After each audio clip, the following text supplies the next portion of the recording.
আগে আমাদের জানতে হবে শবে বরাতের নামকরণ সম্পর্কে। আমরা এখানে যারা উপস্থিত আছি, ছোট থেকে বড় হয়েছি, আমরা সকলেই জানি শবে বরাত শবে বরাত। আসলে কি এই শবে বরাত কোন হাদিস দ্বারা নামকরণ করানো হয়েছে কিনা, এই বিষয়টা আগে আমাদের জানতে হবে। হাদিস শরীফে এরকম ভাবে উল্লেখ হয়েছে, লাইলাতুন নিসফি মিন শাবান, যে শাবানের 15তম রজব। শবে বরাত সম্পর্কে কি করা হয় নাই, নামকরণ করা হয় নাই। শবে বরাত এটা একটা কি ফারসি শব্দ। কি শব্দ? ফারসি শব্দ। কিন্তু হাদিস শরীফে আছে লাইলাতুন নিসফি মিন শাবান। কিন্তু আমরা যে বলি শবে বরাত শবে বরাত, ছোট থেকে বড় হয়েছি, সারা জিন্দেগি ভর শুনতেছি, কিন্তু এই শব্দের নামটা ফারসি শব্দ। শব এবং বরাত দুইটা শব্দের সমষ্টিগতভাবে শবে বরাত। শব অর্থ হলো রাত, আর বরাত অর্থ হলো নাজাত, মুক্তি, রেহাই ইত্যাদি। শবে বরাত এই জন্য নামকরণ করা হয়েছে কারণ এই রাত্রিতে আল্লাহ পাক রব্বুল আলামিন অসংখ্য অগণিত গুনাহগারদের গুনাহ ক্ষমা করেন, অসংখ্য অগণিত পাপীদের পাপী আল্লাহ পাক রব্বুল আলামিন মোচন করে দেন। এই হিসেবে আমাদের দেশের মধ্যে এটাকে শবে বরাত নামে নামকরণ করা হয়েছে, যাকে বলা হয় মুক্তির রজনী। যাকে বলা হয় কি মুক্তির রজনী। এই রাত্রিতে ফজিলত সমৃদ্ধ হাদিস বর্ণিত হয়েছে। এর মধ্যে একটা হাদিস হলো عن معاذ بن جبل عن النبي صلى الله عليه وسلم قال يطلع الله إلى خلقه في ليلة النصف من شعبان। হযরত মুআজ ইবনে জাবাল রাদিয়াল্লাহু তাআলা আনহু এত বর্ণিত, তিনি বলেন ইয়াতলিউল্লাহু ইলা খালকিহি ফি লাইলাতিন নিসফি মিন শাবান। আল্লাহ রাসূল সাল্লাল্লাহু আলাইহি সাল্লাম ইরশাদ ফরমাইছেন, অর্থাৎ শবে বরাতের রাত্রিতে আল্লাহ পাক রব্বুল আলামিন সৃষ্টির দিকে রহমতের দৃষ্টি দেন। ফায়াগফিরু লিজামি'i খালকিহি ইল্লা লিমুশরিকিন আও মুশাহিনিন। মুশরিক এবং বিদ্বেষ পোষণকারী ছাড়া সকলকে ক্ষমা করে দেন। সুবহানাল্লাহ। এই রাত্রিতে আল্লাহ পাক রব্বুল আলামিন দুই ব্যক্তি ছাড়া সকলকে ক্ষমা করে দেন। এক নম্বর হলো যারা নাকি মুশরিক, অর্থাৎ শিরক কর্মকাণ্ডের মধ্যে যারা লিপ্ত, তাদেরকে আজকে কি নাই, কোনো ক্ষমা নাই। আজকের রাত্রিতে তাদের কোনো ক্ষমা নাই। যারা মূর্তির ইবাদত করে, চন্দ্রের ইবাদত করে, সূর্যের ইবাদত করে, বিভিন্ন দেবদেবীর পূজা করে, তাদের আজকে কি নাই, কোনো ক্ষমা নাই। যারা আল্লাহ এবং রাসূলের প্রতি ঈমান আনে নাই, তাদের কোনো কি নাই, আজকে ক্ষমা নেই। কেন ক্ষমা নেই? আল্লাহ পাক রব্বুল আলামিন কোরআনে বলেন, ইন্নাল্লাযীনা কাফারু ওয়া কাযযাবু বিআয়াতিনা উলাইকা আসহাবুন নার হুম ফিহা খালিদুন। ইন্নাল্লাযীনা কাফারু ওয়া কাযযাবু বিআয়াতিনা, যারা কুফরি করেছে, আল্লাহ এবং রাসূলের প্রতি ঈমান আনে নাই, ওয়া কাযযাবু বিআয়াতিনা, এবং আমার আয়াতসমূহকে অস্বীকার করেছে, উলাইকা আসহাবুন নার, ওরাই হলো জাহান্নামী, হুম ফিহা খালিদুন, তারা সেখানে চিরকাল থাকবে। কারণ যারা মুশরিক তাদের আজকে কি নাই, ক্ষমা নাই। এবং অনেকে যারা শিরক কর্মকাণ্ডের মধ্যে লিপ্ত, তাদের আজকে কোনো কি নেই, ক্ষমা নেই। দুই নম্বর হলো আও মুশাহিনিন, অর্থাৎ বিদ্বেষ পোষণকারী। আমাদের অন্তরের মধ্যে অনেকেরই অন্তরের মধ্যে রিয়া, লৌকিকতা, অহংকারী, দাম্ভিকতা আছে। একে অপরের প্রতি আমরা বিদ্বেষ পোষণ করি। আজকে ওই ব্যক্তিদের কোনো কি নাই, কোনো ক্ষমা নেই। কেন ক্ষমা নেই? আল্লাহ পাক রব্বুল আলামিন কোরআনের মধ্যে বলেন, ইন্নাল্লাহা লা ইউহিব্বু মান কানা মুখতালান ফখুরা। নিশ্চয়ই আল্লাহ তাআলা অহংকারী, দাম্ভিক ব্যক্তিদেরকে কি করেন না, পছন্দ করেন না। যদি আজকে আমরা লক্ষ্য করি, আমরা একে অপরকে দেখতে পারি না, ভাই ভাইকে দেখতে পারে না, ভাই বোনকে দেখতে পারে না, পাড়ার প্রতিবেশী একে অপরকে দেখতে পারে না, সম্পর্কে ছিন্ন করতেছে, এরকম সমাজের মধ্যে অহরহ ঘটতেছে। কিন্তু আজকে আমার আপনার অন্তরে যদি এরকম থাকে, আমার ভাইয়ের প্রতি বিদ্বেষ যদি থাকে, আমার বোনের প্রতি বিদ্বেষ থাকে, আমার উস্তাদের প্রতি যদি বিদ্বেষ থাকে, আমার পাড়া মহল্লার ভাইদের প্রতি যদি বিদ্বেষ থাকে, তাহলে আজকে ওই ব্যক্তিদের উপর কি নাই, কোনো ক্ষমা নেই। কারণ বলা হয়েছে সকলকে ক্ষমা করা হবে, কিন্তু দুই ব্যক্তিকে ক্ষমা করবে না। এক নম্বর হলো যারা নাকি মুশরিক, দুই নম্বর হলো মুশাহিদিন, যাদের অন্তরে রিয়া, লৌকিকতা, অহংকারী, দাম্ভিক অর্থাৎ বিদ্বেষ পোষণকারী ব্যক্তিদেরকে আজকে কি নাই, কোনো ক্ষমা নেই, এবং বাকি সকলকে কি আছে, ক্ষমা আছে। এজন্য আমাদের অন্তরের মধ্যে, যাদের অন্তরের মধ্যে এই দুইটা বদগুণ আছে, আমরা আজকের ভিতরে ইনশাআল্লাহ তওবা করব, আল্লাহ তাআলার নিকট মুনাজাত করব, কান্নাকাটি করব, করে ইনশাআল্লাহ আল্লাহ তাআলার নিকট দোয়া করব, চাইবো, ইনশাআল্লাহ আল্লাহ তাআলা ক্ষমা করবেন। এই রাত্রি সম্পর্কে অনেক ফজিলত বর্ণিত হয়েছে। হযরত আয়েশা রাদিয়াল্লাহু তাআলা আনহা হইতে বর্ণিত, তিনি বলেন, এক রাতে আমি আল্লাহর রাসূল সাল্লাল্লাহু আলাইহি সাল্লামকে আমার পাশে না পেয়ে আমি খুঁজতে বের হলাম। খুঁজতে খুঁজতে জান্নাতুল বাকিতে গিয়ে পেলাম। তখন আল্লাহ রাসূল সাল্লাল্লাহু আলাইহি সাল্লাম বললেন, হে আয়েশা, তুমি কি আমার প্রতি এই আশঙ্কা করছো যে আল্লাহ এবং তার রাসূল তোমার প্রতি অবিচার করবে? তখন হযরত আয়েশা রাদিয়াল্লাহু তাআলা আনহা বলেন, না না ইয়া রাসূলুল্লাহ, আমি তো এই আশঙ্কা করছি যে আপনি অন্য কোন স্ত্রীর নিকট গমন করেছেন কিনা। তখন আল্লাহ রাসূল সাল্লাল্লাহু আলাইহি সাল্লাম বললেন যে শাবানের 15তম রাত্রিতে, অর্থাৎ শবে বরাতের রাত্রিতে আল্লাহ পাক রব্বুল আলামিন বনু কালব গোত্রের লোকদের মেষের পালের পশমের সংখ্যার চেয়ে অধিক সংখ্যক লোকদেরকে আল্লাহ তাআলা ক্ষমা করে দেন। সুবহানাল্লাহ। তো বনু কালব একটা গোত্র যারা নাকি মেষপাল চড়াইতো, মেষপাল পালতো। তো বলতেছে বনু কালব গোত্রের যে মেষ আছে, এক একটা মেষের পালের মধ্যে, এক একটা বকরির শরীরের মধ্যে কত লক্ষ লক্ষ কোটি কোটি লোম আছে, আমরা কি গণনা করে শেষ করতে পারবো?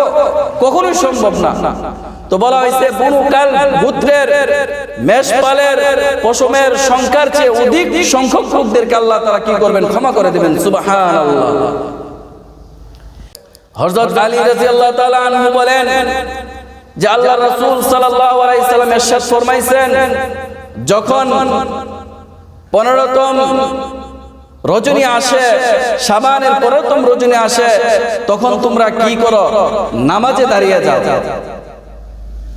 এরপরের দিন তোমরা কি করো, রোজা রাখো। এরপরের দিন তোমরা কি করো, রোজা রাখো। এবং বলতেছে কারণ হলো আল্লাহ পাক রব্বুল আলামিন শাবানের 15তম রাত্রিতে দুনিয়ার প্রথম আসমানে নেমে আসে, এসে এরকম ভাবে ঘোষণা করতে থাকে, কে আছে ক্ষমা প্রার্থী, আমি আল্লাহ পাক রব্বুল আলামিন তাকে ক্ষমা করে দেব। কে আছে রিজিক প্রার্থী, আমি আল্লাহ পাক রব্বুল আলামিন তার রিজিককে প্রশস্ত করে দেব। কে আছে বিপদগ্রস্ত ব্যক্তি, আমি আল্লাহ পাক রব্বুল আলামিন তাকে বিপদ থেকে মুক্তি করে দেব। এরকম ভাবে সূর্য ডুবার সাথে সাথে আল্লাহ তাআলা সুবহ সাদিকের আগ পর্যন্ত এরকম ভাবে ঘোষণা করতে থাকে, কে আছে অমুক তুমুক সমস্যা নিয়ে আসছে আমার কাছে, আমি আল্লাহ পাক রব্বুল আলামিন তার সমস্যা কি করে দেব, দূর করে দেব। সুবহানাল্লাহ। এজন্য আমরা অনেকে মনে করি আমার জীবন চলার পথে কত গুনাহ হয়েছে, জেনে না জেনে আমরা কত অন্যায় অত্যাচার করেছি, নিজের উপর জুলুম করেছি। অনেকে আমরা নিরাশ হয়ে যায়, আমাকে মনে হয় আল্লাহ তাআলা ক্ষমা করবেন না। না, আল্লাহ তাআলা বলতেছেন, কুল ইয়া ইবাদিয়াল্লাযীনা আসরাফু আলা আনফুসিহিম লা তাকনাতু মির রাহমাতিল্লাহ। কুল ইয়া ইবাদিয়াল্লাযীনা আসরাফু, হে নবী আপনি বলুন, ইবাদিয়াল্লাযীনা আসরাফু আলা আনফুসিহিম, হে আমার বান্দাগণ যারা জুলুম অন্যায় অত্যাচার করতে করতে নিজেদেরকে ধ্বংস করে ফেলেছো, নিজেদের উপর জুলুম করে ফেলেছো, লা তাকনাতু মির রাহমাতিল্লাহ, তোমরা কি করো না, আল্লাহ তাআলার রহমত থেকে নিরাশ হয়ো না। ইন্নাল্লাহা ইয়াগফিরুয যুনুবা জামিআ, নিশ্চয় আল্লাহ তাআলা সমস্ত গুনাহ কি করেন, ক্ষমা করেন। ইন্নাহু হুয়াল গফুরুর রহিম, নিশ্চয় আল্লাহ ক্ষমাশীল চিরদয়াময়। তো আল্লাহ তাআলা আমাদেরকে ক্ষমা করবেনই যদি আমরা তওবা করি, ইস্তিগফার করি এবং আল্লাহ তাআলার নিকট কান্নাকাটি করি, তখন আল্লাহ তাআলা আমাকে আপনাকে ক্ষমা করবেনই। এজন্য যে বলছে লা তাকনাতু মির রাহমাতিল্লাহ, তোমরা আল্লাহ তাআলার রহমত থেকে নিরাশ হয়ে যাও। এবং বলা হইতেছে কি, কে আছে রিজিক প্রার্থী, আমি আল্লাহ পাক রব্বুল আলামিন তার রিজিক বৃদ্ধি করে দেব। আল্লাহ তাআলা কোরআনের মধ্যে বলেন, ইন্নাল্লাহা ইয়ারযুকু মান ইয়াশাউ বিগাইরি হিসাব, নিশ্চয় আল্লাহ তাআলা যাকে ইচ্ছা করেন তাকে বেলা হিসাব রিজিক দান করেন। সুবহানাল্লাহ, সুবহানাল্লাহ, সুবহানাল্লাহ। এবং আমরা আজকের রাত্রিতে সুন্দরভাবে ইবাদত বন্দেগী করব। সারা বছর যাই করেছে কিনা, সামনে রমজান মাস আসতেছে, রমজান মাসকে সামনে রেখে আমরা এখন থেকে রমজানের প্রস্তুতি গ্রহণ করব এবং আজকের রাত্রিতে আমরা বেশি বেশি নফল ইবাদত বন্দেগী করব। হ্যাঁ, কোরআন তেলাওয়াত করব, জিকির আজকার করব এবং এর পরের দিন রোজা রাখার কি করব ইনশাআল্লাহ চেষ্টা করব। কারণ সামনে যেহেতু রমজান মাস আসতেছে, হযরত আয়েশা রাদিয়াল্লাহু তাআলা আনহা বলেন যে রমজান মাসের আগের মাস অর্থাৎ রজব, শাবান, এই শাবান মাসে রাসূল সাল্লাল্লাহু আলাইহি সাল্লাম অধিক পরিমাণে রোজা রাখতেন। যে রকম ভাবে বিগত মাসগুলোতে উনি ওই রকম ভাবে রোজা রাখতেন না, যে রকম ভাবে তিনি শাবান মাসে উনি পর্যাপ্ত পরিমাণ রোজা রাখতেন। এজন্য আজকের রাত্রিতে অনেকে উল্টাপাল্টা করবে। অনেকে দেখবেন অনেক জায়গার মসজিদ সাজসজ্জা করে, লাইটিং করে, হ্যাঁ, এবং মসজিদের মধ্যে কি করে আপনার ব্যানার টাঙানো হয় শবে বরাতের নাম দিয়ে, এগুলা বেদাত, এগুলা আমরা কেউ করব না। এবং বিশেষ করে হালুয়া রুটি, বিশেষ করে পুরান ঢাকার মধ্যে তারা মাছের আকৃতি দিয়ে রুটি বানায় এবং গরুর আকৃতি দিয়ে রুটি বানায়। এগুলা বলা হয়েছে এরা অতিরঞ্জন, এগুলা ইসলামের শরীয়তের মধ্যে নাই, এগুলা অবৈধ। আপনি স্বাচ্ছন্দ্যভাবে খানা দানা খান, খেয়ে ইবাদত বন্দেগী করেন, এরপরে দিন রোজা রাখেন, ইনশাআল্লাহ আল্লাহ তাআলা আমার আপনার আমলের মধ্যে বরকত দান করবেন, নেকি দান করবেন। যদি আমি অতিরিক্ত কোনো কাজ করি, শরীয়ত বিরোধী যদি কোনো কাজ করি, তাহলে এই ইবাদত আল্লাহর দরবারে কবুল হবে না। আল্লাহর দরবারে ইবাদত কবুল হতে হলে শরীয়ত সম্মত হতে হবে। যদি শরীয়তের বাইরে গিয়ে কাজ করি, তাহলে ইবাদত বন্দেগী কি হবে না, কবুল হবে না। এবং এই রাত্রিতে আরেকটা বিষয় হলো, প্রমাণ হলো যে আল্লাহ রাসূল সাল্লাল্লাহু আলাইহি সাল্লামকে খুঁজতে খুঁজতে জান্নাতুল বাকিতে গিয়ে পাইছেন হযরত আয়েশা রাদিয়াল্লাহু তাআলা আনহা। এর কারণ হলো যে উনি কি করতেছিলেন, কবর জিয়ারত করতেছিলেন। তো এই রাত্রিতে আমরা ইনশাআল্লাহ কবর জিয়ারত করব, কিন্তু এরকম যেন না হয় মসজিদে মাইকিং করে আমরা সবাই কবর জিয়ারত করব, আপনারা সবাই আসেন, এরকম যেন না। যার যার মতো করে একজন দুইজন গিয়ে গিয়ে কবর জিয়ারত করবেন, কান্নাকাটি করবেন। হইতে পারে এই রাত্রিটা আপনার জীবনের শেষ রাত্রি, সামনে বছর আপনি শবে বরাতের রাত্রি পাবেন না। এজন্য আপনাকে ধরে নিতে হবে যে সামনে বছর আমি আর দুনিয়াতে বাঁচবো না। তখনই দেখবেন আপনার ইবাদতটা কি হবে, সুন্দর হবে। এবং বেশি বেশি দোয়া করব, কারণ আল্লাহ রাসূল সাল্লাল্লাহু আলাইহি ওয়াসাল্লাম ইরশাদ ফরমাইছেন যে 5 রাত্রিতে আল্লাহ পাক রব্বুল আলামিন কি করেন, দোয়া অধিক হারে কবুল করেন। কয় রাত্রিতে? 5 রাত্রিতে। এক রাত্রি হলো জুমার রাত্রিতে, অর্থাৎ বৃহস্পতিবার দিন গিয়ে যে রাত্রিটা হয়, এই রাত্রিতে আল্লাহ পাক রব্বুল আলামিন অধিক হারে কি করেন, দোয়া কবুল করেন। 2 নাম্বার হলো যে ঈদ উল ফিতরের রাত্রিতে, অর্থাৎ কালকে ঈদ, আজকে দিন গিয়া রাতে আপনি ইবাদত বন্দেগী করলেন, আল্লাহ তাআলার নিকট দোয়া করলেন, আল্লাহ তাআলা ওই রাত্রিতে কি করেন, দোয়া অধিক হারে কবুল করলেন। 3 নাম্বার হলো ঈদ উল আযহার রাত্রিতে, অর্থাৎ কালকে আপনার কুরবানির ঈদ, আজকে দিন গিয়া রাতে আপনি কি করলেন, ইবাদত বন্দেগী করলেন, আল্লাহ তাআলার নিকট দোয়া করলেন, আল্লাহ তাআলা কি করেন, ওই দিনে ওই রাত্রিতে আল্লাহ তাআলা কি করেন, অধিক হারে দোয়া কবুল করেন। 4 নাম্বার হলো রজবের প্রথম রাত্রিতে আল্লাহ তাআলা কি করেন, অধিক হারে দোয়া কবুল করেন। 5 নাম্বার হলো এই শবে বরাতের রাত্রিতে আল্লাহ তাআলা কি করেন, অধিক হারে কি করেন, দোয়া কবুল করেন।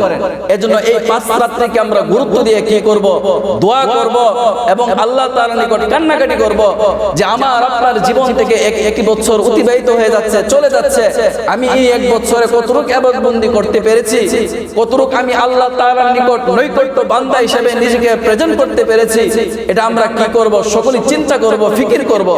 কারণ সামনে বছর আমি হ্যাঁ শবে বরাত রাত্রে পাই কিনা তাতে কোনো কি নাই, গ্যারান্টি নাই। এজন্য আমরা এই রাত্রিকে গুরুত্ব সহকারে পালন করব, ইবাদত বন্দেগী করব। আল্লাহ পাক রব্বুল আলামিন আমাদের সকলকে ইবাদত বন্দেগীতে মনোযোগ হয়ে আজকে রাত্রিটা কাটানোর তৌফিক দান করুন। ওয়া আখিরি দাওয়ানা আলহামদুলিল্লাহি রাব্বিল আলামিন। যারা আমরা 4 রাকাত সুন্নাত পড়ে নাই, 4 রাকাত সুন্নাত পড়ার